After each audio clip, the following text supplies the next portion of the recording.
We all have dreams, things deep down inside of us that we would love to pursue. So the question is, what holds us back from living in our dreams? And what we learned this past week is that it's often just a perceived limitation. In the Bible, there's this story about a guy, his name was Eliezer, and he went to fight against an enemy called the Philistines. And as he charged the enemy, everyone abandoned him. He was left all alone. That is a massive limitation.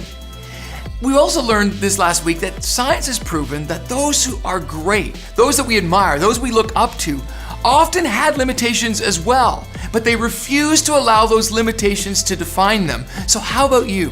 What do you do when you have a dream and you find yourself with an obstacle that seems insurmountable? Well, we learned in this story that Eliezer did what we should do. He fought for his dream. He refused to give up. He refused to allow the perceived limitation to define him. And isn't that what makes people great? I mean, Beethoven was deaf. Einstein was considered stupid. Michael Jordan wasn't good enough to make his high school basketball team.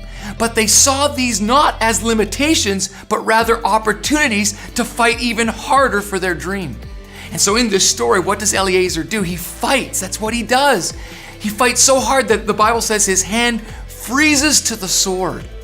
When was the last time you fought so hard for your dream? You refused to give up, that your hand froze to the sword.